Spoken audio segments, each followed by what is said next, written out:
श्रुति और कृति दो बहनें जिनके प्यार की मिसाल दी जाती थी। हर समय एक दूसरे के साथ रहती, साथ खाना, साथ सोना, साथ पढ़ना, साथ खेलना। दोनों के बीच अंतर भी बस 2 साल का ही था, इसलिए बिल्कुल सहेलियों की तरह रहती। सबसे खास बात ये थी कि आम बहनों की तरह इनमें कभी कोई झगड़ा या मनमुटाव भी नहीं होता। सुशीला जी और मिस्टर वर्मा को अपनी दोनों बेटियों पर बड़ा अभिमान था। उनके जिगर का टुकड़ा थी ये दोनों लड़कियां। उनकी दांत कटी दोस्ती को लेकर कभी कभी वर्मा जी चिढ़ाते भी कि शादी होगी तब कैसे रहेंगी दोनों एक दूसरे के बगैर। एक सामान्य मध्यम वर्गीय परिवार की तरह वर्मा जी और सुशीला जी जल्द से जल्द बेटियों का विवाह कर निश्चिंत होना चाहते थे। श्रुति विवाह योग्य हुई तो जोर शोर से सुयोग्य वर की तलाश होने लगी। भगवान ने बड़ी जल्दी सुन ली, अच्छा रिश्ता मिल गया। बहुत अच्छा घर परिवार, लड़के की सरकारी नौकरी और माता पिता, एक छोटा भाई। बस बिना वक्त गवाए वर्मा जी ने हाँ कहा और श्रुति की शादी तय हो गई। एक तरफ घर में खुशी का माहौल था पर दूसरी तरफ बेटी विदा करने की कसक भी थी। गाहे गाहे सबकी आंखें भर जाती, फिर अगले ही पल बोझिल बातों को परे हटा एक बार फिर से तैयारियां शुरू हो जाती। नियत समय पर शादी हुई और श्रुति ब्याह कर अपने ससुराल पहुंच गई। श्रुति ने अपने अच्छे व्यवहार और सौम्य स्वभाव से सबका दिल जीत लिया।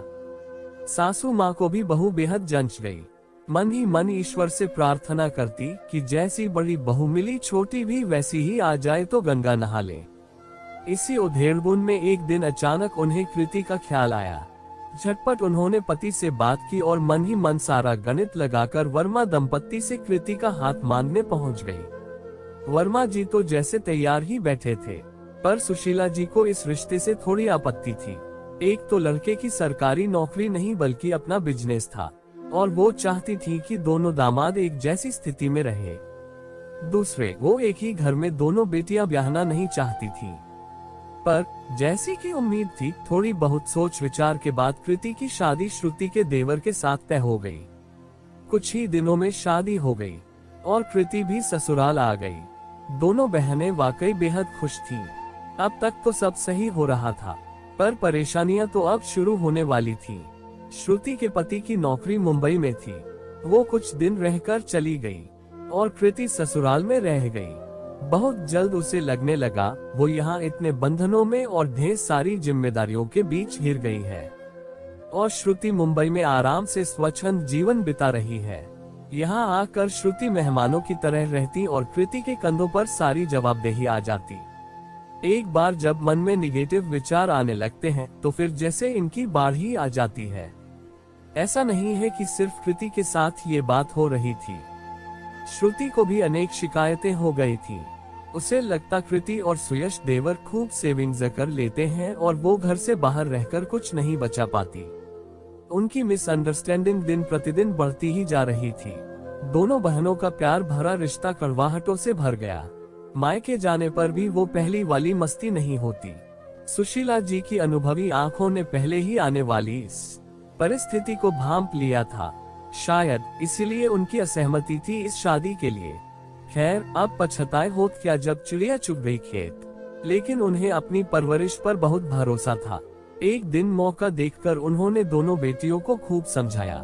संसार में किसी भी दो व्यक्ति की भाग्य रेखा एक नहीं होती है। सबकी अलग अलग डेस्टिनी होती है, पर सही कर्म से तुम अपना कर्म क्षेत्र जरूर संवार सकती हो। तुम दोनों जैसे शादी से पहले रहती थी वैसे ही रहो।